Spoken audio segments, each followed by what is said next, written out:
வணக்கம் நண்பர்களே, AKS creative கிரியேஷனுக்கு உங்களை அன்போடு வரவேற்கிறேன். இன்றைக்கி நம்ம பார்க்க போகிறது முள்ளங்கி வச்சு நம்ம எந்த ரெசிபியும் பண்ண போகிறதில்ல. ஆனால் முள்ளங்கியை காட்டுறேனே அப்படின்னு பார்க்குறீங்களா?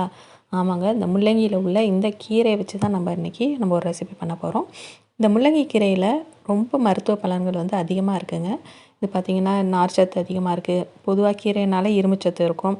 அதோடு பார்த்திங்கன்னா நம்ம கண்களுக்கு ரொம்ப நல்லது, சிறுநீரகத்துக்கு, இதயத்துக்கு எல்லாத்துக்குமே ரொம்ப நன்மை தரக்கூடியது இந்த கீரை. கிடச்சிதுன்னா கண்டிப்பாக வாங்கி பயன்படுத்தி சாப்பிட்டு அதனோட பலனை கண்டிப்பாக அனுபவிங்க. இப்போ பார்த்திங்கன்னா ஒரு பேனில் கொஞ்சம் போல் எண்ணெய் சேர்த்துருக்கேன். எண்ணெய் நல்லா காஞ்ச பிறகு அதில் கடுகு கொஞ்சம், உளுந்தம் பருப்பு கொஞ்சம் சேர்த்துருக்கேன். இது நல்லா வெடித்து வந்த பிறகு ஒரு காஞ்ச மிளகாய், அதை அதில் உள்ள விதைகள்லாம் எடுத்துகிட்டு அதையும் சேர்த்துருக்கேன்.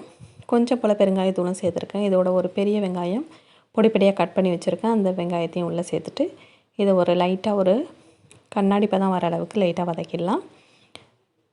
இந்த கீரை பார்த்திங்கன்னா பெரும்பாலும் கிடைக்காது. பார்த்திங்கன்னா அந்த முள்ளங்கி மட்டும்தான் கொண்டு வருவாங்க. சப்போஸ் நீங்கள் காய்கறி வாங்குறவங்கள்ட்ட சொல்லி வச்சிங்கன்னா, சப்போஸ் அவங்களுக்கு கிடச்சிச்சின்னா அந்த கீரை உங்களுக்கு கொண்டு வந்து தருவாங்க. இப்போ அந்த கீரையை நான் கட் பண்ணி வச்சுருக்கேன். அதில் இடையில பார்த்திங்கன்னா இது போல் ஒரு தண்டு வரும். அந்த தண்டை எடுத்துட்டு சுற்றி உள்ள கீரையை மட்டும் எடுத்துகிட்டு இது போல் பொடி பொடியாக கட் பண்ணி அலசி ரெடி பண்ணி வச்சுக்கோங்க. இப்போ ரெடி பண்ணி வச்சுருந்த அந்த கீரையை நான் உள்ளே சேர்த்துட்டேன். சேர்த்துட்டு இதோட கொஞ்சமாக தண்ணி சேர்த்துடலாம். தண்ணி சேர்த்துட்டு இதை நல்லா வேக வச்சிடணும். அது பார்த்திங்கன்னா ஒரு லிட் வச்சு நம்ம மூடி அதை வேக வச்சிடலாம். கொஞ்சம் நேரம் அது 2 நிமிஷம் போல் அது வெந்துடட்டும். அதுக்கப்புறம் நம்ம உப்பெல்லாம் சேர்த்துக்கலாம். எப்போவுமே கீரை செய்யும்போது ஃபஸ்ட்டே உப்பு சேர்த்துறாதீங்க. கீரை வேகவும் ரொம்ப நேரம் ஆகும். ரெண்டாவது பார்த்திங்கன்னா கீரை வெந்த பிறகு பார்த்திங்கன்னா அதனோட அளவு கம்மியாயிடும். நம்ம ஃபஸ்ட்டு கீரை இருக்கக்கூடிய அளவு கணக்கு பண்ணிவிட்டு நம்ம உப்பு சேர்த்தோம் அப்படின்னு சொன்னாக்கா கண்டிப்பாக அது கரிச்சிரும். அதனால் கொஞ்சம் கீரை வெந்த பிறகு இப்போ பார்த்திங்கன்னா முன்னாடியை விட எந்த அளவுக்கு கீரை கொஞ்சம் சுருங்கி வந்திருக்குது. அதுபோல் நல்லா குக்கான பிறகு இன்னுமே அளவு கம்மியாகும்.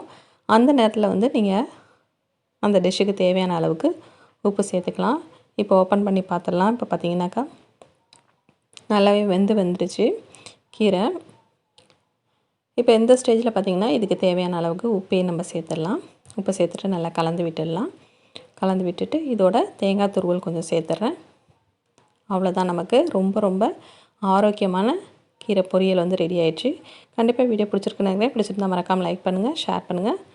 முக்கியமாக கமெண்ட் செக்ஷனில் கமெண்ட் பண்ண மறந்துடாதீங்க. வேறு ஒரு இன்ட்ரெஸ்டிங்கான வீடியோட உங்களை மீண்டும் சந்திக்கிறேன். வணக்கம்.